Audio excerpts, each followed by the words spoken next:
Hey, what's up there, YouTubers? It's me again, Brian, aka Gamer55551, and I am back with a my 2 cent video for this week, for the week of April 5th to the 11th, 2026, where I take a look at a couple of stories that caught my attention and give you my thoughts and my opinion about them. And we have 3 stories to cover, including information about the Switch 2 version of 007 First Light, which is not great news for those who are thinking about getting the Switch 2 version at the very least, though. Not terrible news, but not great news, to be exact, though. We're getting more information in terms of the box office records or box office numbers we're seeing so far for the Super Mario Galaxy movie. And Monolith Soft made some interesting statements which many claim or indicate the possibility the possibility of them working on the next Zelda game or something like that. And if you're interested where I got the source of this information, links will be in the description of this video down below, assuming you're watching this video either on YouTube or Patreon.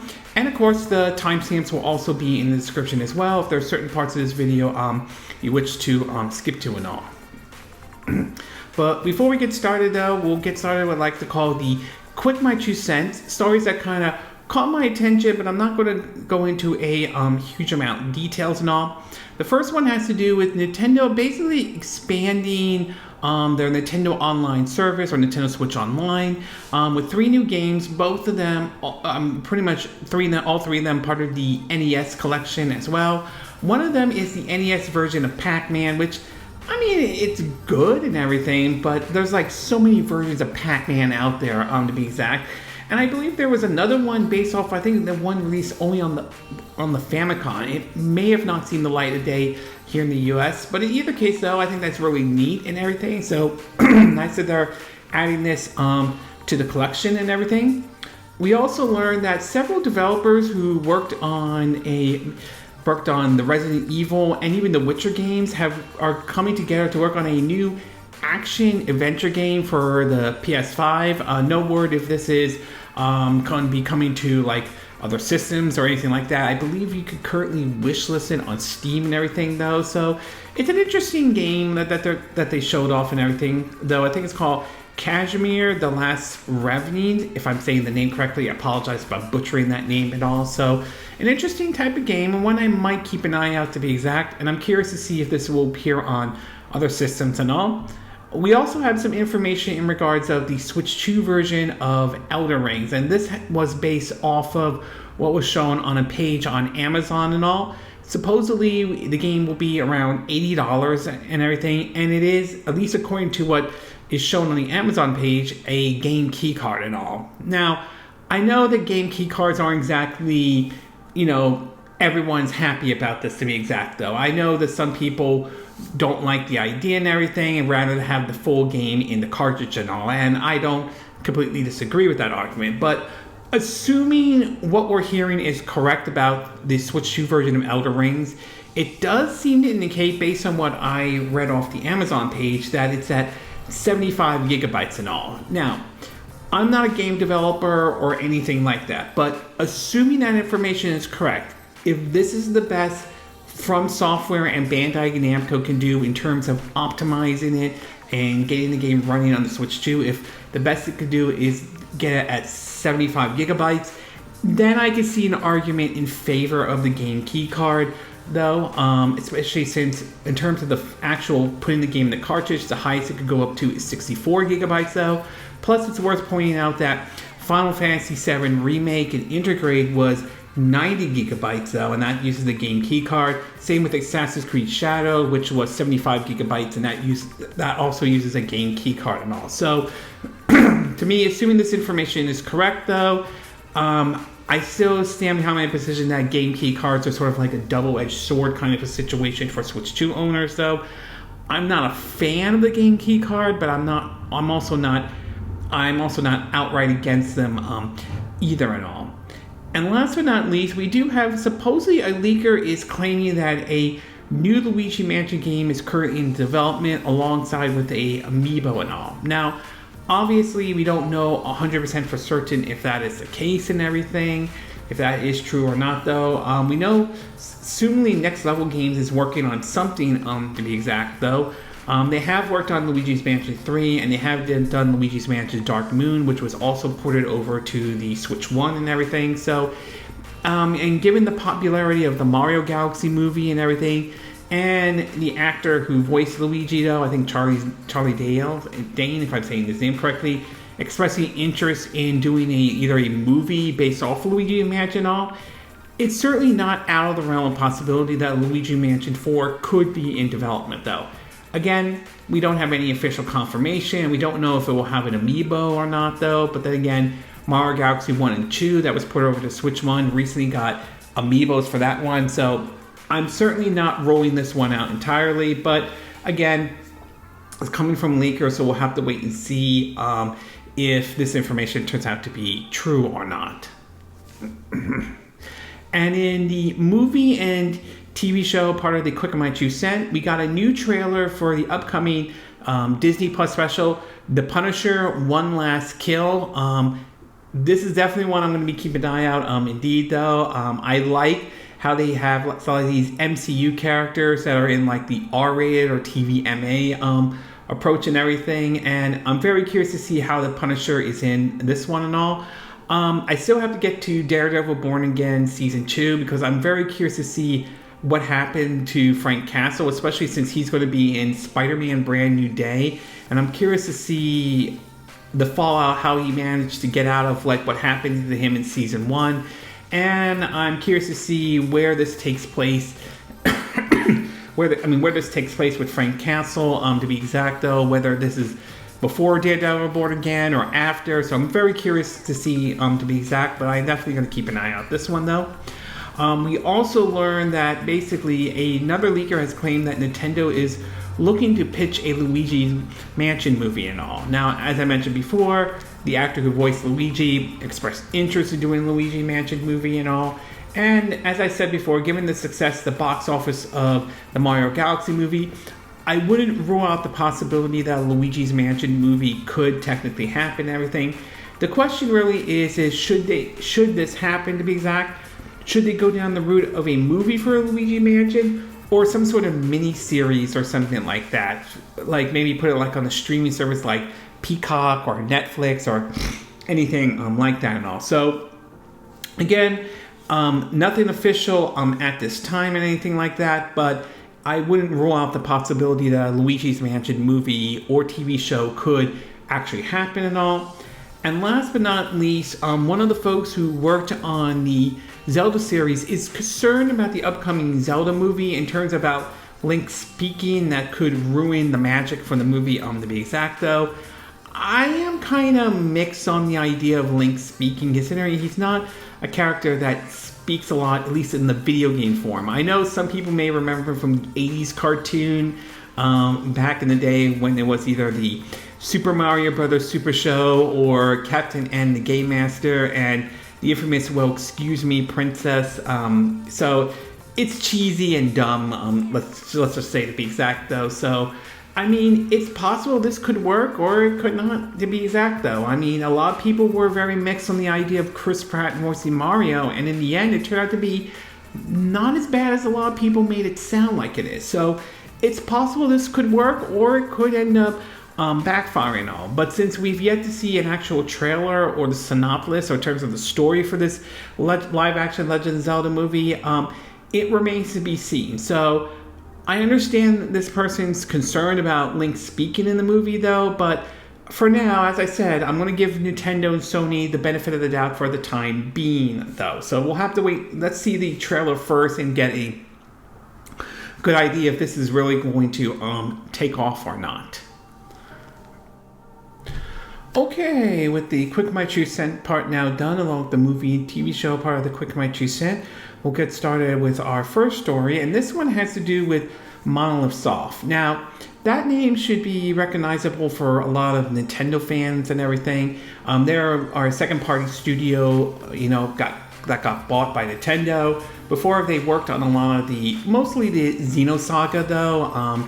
Mostly the famous Bandai Namco Xenogears series and everything. And of course, they're famous for basically, the Xenoblade Chronicles series that's been on, the Nintendo platform since the Wii era. Some of it made its way over to the Wii U, but really, in my view, kind of blew up in the Switch 1 and Switch 2 era, to be exact though. But they've also helped out with a couple of games here and there and everything like that. Most notably, they've helped out with the excuse me, with the Legend of Zelda series. I think playing a role in terms of games ranging from Skyward Sword to even basically with Breath of the Wild and Tears of the Kingdom and everything. So, and they recently were interviewed and they looked through and they sort of pointed out a couple of things here and there in terms of the behind the scenes, in terms of the development with, helping out with Nintendo on, Breath of the Wild and Tears of the Kingdom and all, which is very neat and everything like that. Some of the snippets that they had was from Go Nintendo. It had stuff like saying, like, in the early stage of development, Monolith Soft frequently received feedback on their ideas from Nintendo's design leaders and all. Monolith Soft worked closely with Nintendo to determine what kind of models to create and how to best represent the characters, though. The aim with Ganondorf was design was to create a look that was strong, evil, mysterious, and alluring, and everything like that. Nintendo shared details of Monolith Soft how to make sure all the combinations worked as intended. They pointed out Monolith Soft had a weekly meeting where the entire studio met to keep everybody aligned with what's going on. And basically they said and other comments like said their goal was to build an enjoyable game for consumers and all. And I thought they succeeded with Breath of the Wild and Tears of the Kingdom and all. However, there is an interesting message that they left behind in terms of basically going forward with their involvement with the Zelda series. They said, quote, "Moving forward, as a member of the team creating the world of The Legend of Zelda with Nintendo, we, Monolith Soft, will continue to develop games that pursue even more new surprises and emotions." Now, there are some that are looking at this from several different ways, though. Some believe that this could be a sign that they are probably working on a brand new Zelda game and everything like that, which I wouldn't be surprised if that is the case and everything like that, but it would be very interesting to see if that's true, what direction they will go post, Breath of the Wild and Tears of the Kingdom and everything like that. However, there are some who believe that they are working on what many believe the rumored Legend of Zelda Ocarina of Time, a remake of the 1998 Nintendo 64 classic and everything. While that is a possibility, I'm not sure if they are the ones that are going to be doing that, though, or anything. On the other hand, they have done, like I said, they have worked on Skyward Swords, which isn't as open world as, say, like Breath of the Wild or Tears of the Kingdom. Still an enjoyable game nevertheless. So they've helped out in other areas, from Mario Kart to basically even, Splatoon, to be exact though. So is it possible they could do a remake of Ocarina of Time? I mean, it is a possibility. I mean, after all, they did do a remaster and remake of the first Xenoblade Chronicles game, and they did somewhat of a remastered with Xenoblade Chronicles X, to be exact though. So it's not out of the realm of possibility that they could be doing basically a brand new, basically could be working on a remake of basically Ocarina of Time and all. On the other hand, there is supposedly a report of a game that they've been working on throughout the Switch 1's generation. We've yet to see that, and supposedly one of the composers has come out claiming that they have just completed work on whatever game Monolith Soft is working on, though. So it could be a Zelda game, or it could be something completely new, to be exact, though. But one thing for certain that comes out of this is that it does sound like they are probably going to play a role in future Zelda games going forward. While maybe not every Zelda game out there, it does sound like they will still play a very important role. So overall, it sounds like Monolith Soft will continue to help out in the Zelda series, and maybe actually even develop some of the Zelda games, to be exact though. But as far as what next game they might be working on, that is up in the air at this time. I am curious to see what that might be, to be exact and all. But it's nice to know that of their involvement in the Zelda series, especially with its Skyward Sword, Breath of the Wild, Tears of the Kingdom, and hopefully future Zelda games down the road and all. Okay, Okay, we're going to take a quick break, and when we get back, we'll get to part 2. And this one has to do with the Mario Galaxy box office numbers that we've been hearing so far and all. And it's pretty good, to be exact. So we'll take a quick break, and we will be right back.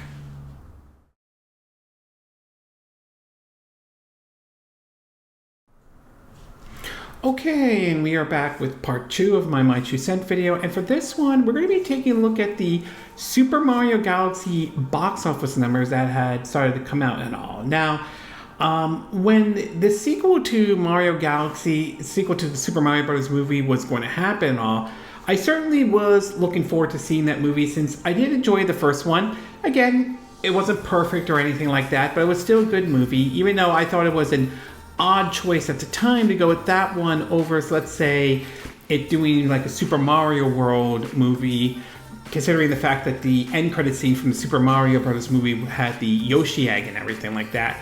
Nevertheless, they moved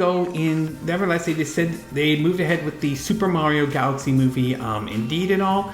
And I was very curious to see how that movie was going to do well at the box office.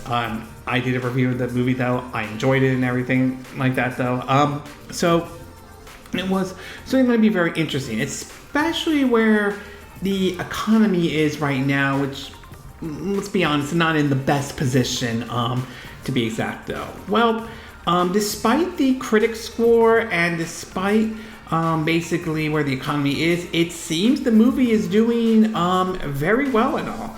From a report on Deadline, this was reported on April 7th, to be exact though, and it says that, quote, after posting the best opening weekend and 5-day frame of 2026, Illumination, Nintendo, and Universal's The Super Mario Galaxy movie hasn't let up the charts. The best Monday year to date at the US box office with 16.8 million. The running total of the animated sequel is a total of like 207.6 million. It points out how on Monday per ComScore, there was a spillover from Easter holiday with 49% of K-12 schools off across the nation and an additional 9% of all colleges. Other rankings include Monday is that among Illumination's animated movie, the sequel was Monday ranking behind Super Mario Bros. Movie 20.1 million from Easter Monday 2023 and Sing December 26, 2016's Monday at 19.6 million, and ahead of Minions, The Rise of Guru at July 4th, 2022 take at 16 million though. Among all Mondays in April, Super Mario Galaxy is the fourth after Avengers Endgame, 36.8 million 2019, Avengers Infinity War, 24.7 million 2018, and Super Mario Galaxy Movie 20.1 million, and ahead of F7, 14 million in 2017. A repeat of number one is definitely in Super Mario Galaxy sites this weekend, as the box office was mere counterproduction on the marquee. Universal's You, Me, and Tuscanini and IFC's Face of Death. Worth noting as Weekend 2 could be bound for some kind of ranking. 2023 Super Mario Bros. Ranked as the second best weekend even for an animated movie with 92.3 million behind 2024 Inside Out 2, which did 101.2 million. And just recently this week, however, it looks like from an update for Friday's box office, it's basically saying that the Super Mario Galaxy movie sort of has now jumped past 310 million. They're basically saying, quote, update for Friday afternoon and evening. No major wide entries to shake the earth before CinemaCon, but a very rich weekend that will keep exhibitors and studios in harmony next week. This is all thanks to the second frame of Illumination Nintendo's Universal Super Mario Galaxy movie, which is post $18.7 million on Friday on its way to 71 million 3-day weekend. A total of 4,284 theaters, off 46% over 40% week over week. This will give the animated sequel voiced by Chris Pratt, Jack Black, Charlie Day, and Taylor-Joy a more to 310.1 million by EOD Sunday. As we told you, 2023 Super Mario Brothers had the second best weekend for an animated movie at $92.3 million, a 37% hold. Currently, Super Mario Galaxy has the seventh best second weekend for an animated movie behind Inside Out 2, 101.2 million. Super Mario Brothers and Frozen 2, 85.9 million. Incredibles 2's 80.3 million. Finding Dory, 72.9 million. And Shrek 2 at 72.1 and all. It also says second place remained in the fourth week of Amazon's MGM Project Hail Mary and all. So pretty clear this movie has sort of become sort of a, in a way, a juggernaut, and seems to be doing very well at the box office though and all. And just like the first one, I think there are several factors that's leading to its success so far. Some of it is the brand name itself, and Mario, in my view, is iconic and all, very much similar to how, you know, like Bugs Bunny is to Looney Tunes and Mickey Mouse is to Disney and everything. So that's certainly another factor. There's also the factor that you had a generation that grew up playing Mario games, though, so that's another factor as well. Even though you could argue this is a sort of like a family-friendly kids movie, which to some extent that's true and all, but there is a lot of longtime Nintendo fans out there, to be exact. So, and of course, I also think the mindset of video games are a lot different than they were back in the 80s and 90s, and even to some extent the early 2000s and all. So I think combined with all those factors could give one of the reasons why I think the Mario Galaxy movie is doing very well at the box office. And that certainly is good indeed, though.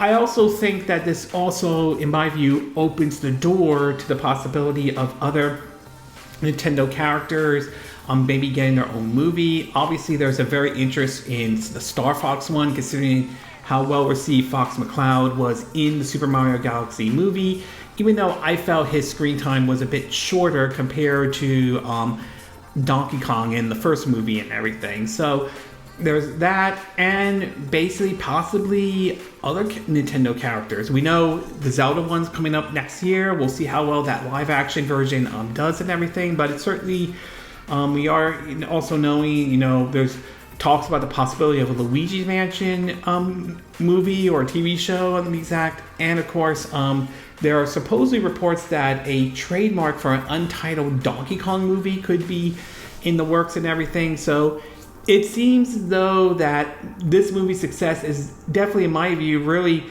opening the door to the possibility of a Nintendo cinematic universe and everything. And I certainly think that is a very good thing, indeed, though. And I definitely would be down to that if it is executed properly and all, though. So, yeah, Mario Galaxy is doing very well at the box office. Again, I was a little concerned given where the economy is and everything, but it seems to be doing very well indeed, and it could pass.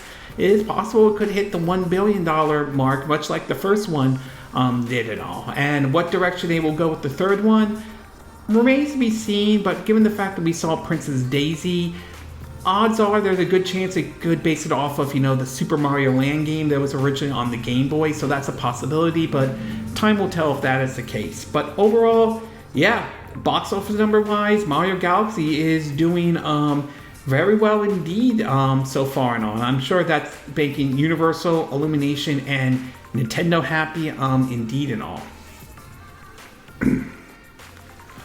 Okay, we're going to take a quick break, and when we get back, we'll get to our third and final part. And this one has to do with a report coming out in regards to the Switch 2 version of 007 First Light and all. So we'll take a quick break, and we will be right back.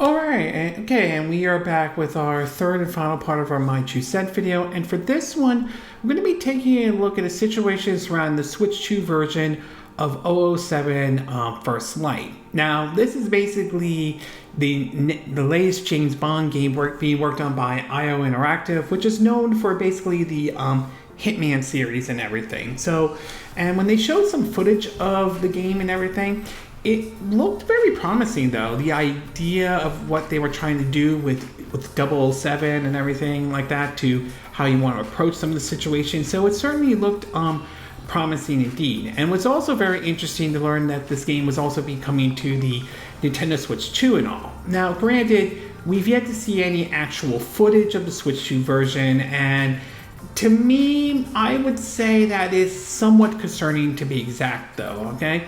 I mean, we've seen some games, and while we have seen Switch 2 versions of games make their way, footage that has come out of those type of games, and they do tend to be pretty good and everything like that, we've also seen cases where some footage of the Switch 2 version seems like it not as good as some folks have hoped for, to be exact. Borderlands 4 is one good example in which supposedly just days before that game came out, the Switch 2 version was supposedly on hold for the time being, although there are claims that a new listing has popped up for that game, so who knows about that one, to be exact.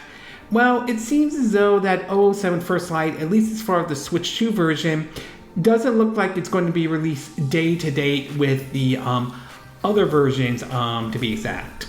In an article from Nintendo Life, it reads that, quote, just a month and a half out for James Bond's next video game outing, Hitman developer IO Interactive has announced that the Switch 2 version of 007 First Light is being delayed. Now, instead of landing on the newest Nintendo console on the 27th of May 2026, the same date as PS5, Xbox Series, and PC, we'll have to wait until later this summer to get our hands on this modern take on Bond's original story. No reason has been given for the delay, but IO Interactive shared a brief statement on social media, saying, quote, we're excited to see players discovering James Bond's reimagined origin story, and we look forward to bringing you the best game experience possible on all platforms and all though. So it will be very interesting to see. It is, I will say, at the very least, the fact that the Switch 2 version got delayed is a little bit disappointing, to be exact though. I mean, we've seen games like, for example, Resident Evil Requiem basically get released day to date with the other versions, when that made its way over to the Switch 2. So I can see why some folks could be disappointed with this announcement and all. On the other hand, it's also possible, and again, this could be one way you could look at it though, is that given how Hitman was a Switch 2 launch title and everything like that, and that game had some issues before it was patched up though, it's possible that IO Interactive could be figuring that maybe there needs to be maybe a little bit more time on the Switch 2 version, and they don't want to repeat the same mistake. So that also is a possibility. Again, I can't say 100% for certain that it's spot on, but there is that possibility itself. I mean, you can see something similar with Elden Ring Tarnished Edition and all. When footage got out about that game though, there were some criticism about how the game ran and performed and everything like that, and it supposedly got pushed into this year, but latest footage that has come out so far seemed to have given a more positive response to it. So maybe that extra time basically paid off and everything, at least according to what the previews were saying. So maybe this delay might be a good thing at the end. Again, there's no guarantee, but it is also a possibility though. And I also am hoping that IO Interactive will share footage of what the Switch 2 version is going to be like and all, because it can be, as a Nintendo fan and as a Switch 2 owner, it can be a little concerning when, yeah, you're showing footage of the other versions, but you're not showing what the Switch 2 version, and that might be a problem for some folks who might be thinking about getting the Switch 2 version and want to see what a game actually runs and looks like on the Switch 2 and all. So that part I think can be a bit concerning. But in either case though, this delay, while unfortunate, can be a good thing depending on how IO Interactive handles the Switch 2 version though. So hopefully it's not long that we have to wait in the summer for the Switch 2 version, but time will tell if that is the case or not. So overall, I would say the delay of the Switch 2 version of 007 First Light, like I said, I can understand some folks can be disappointed by it, but I could also see it be sort of a can be a good thing indeed. But again, that depends on how IO Interactive handles the Switch 2 version of 007 First Light and all. Okay, this concludes this My 2 Cent video for this week. And again, these are my opinion. What are yours? What are your thoughts about some of the comments Monolith Soft said in terms of basically how they handled, the Zelda, some of the past Zelda games to what we could look forward into the future and all? Are you excited to see what Monolith Soft can do with maybe the next Zelda game post Breath of the Wild and Tears of the Kingdom? Do you think they could be the ones working on the remake, shall I say, rumored remake of The Legend of Zelda: Ocarina of Time? What are your thoughts about the box office numbers for Mario Galaxy and all? Do you think these numbers are impressive by any chance, though? Do you believe this movie will hit the $1 billion mark, much like how the first one did and all? And do you truly believe that there is a disconnect between what movie critics and audiences are basically saying and everything like that? And what are your thoughts about the Switch 2 version of 007 First Light getting a delay at all? Do you think this was a bad decision for IO Interactive to make? Do you think it's a good decision, however, for them to make the right call on, to be exact? Do you think this could have an impact on the sales of the Switch 2 version when that eventually does come out by any chance? Do you agree with what I said in this video? Do you disagree? Do you have a difference of opinion? As always, sound off in the comment section below. Let me know what you think. And if you do like this video, I hope you hit the like button. I would appreciate it. And I hope you do subscribe to my YouTube channel. If you do, make sure you hit the bell icon for notifications of any new videos I put up. Also, feel free to share this video if you want to, and feel free to donate to my channel if you like. You can do it through PayPal Me, Patreon, or Steam Labs. Links will be in the description of this video, assuming you're watching this on YouTube or Patreon. And I will see you again next time when I do another video. Hopefully that'll be soon. Until then, from Southern California, I wish you all a good day then. Bye.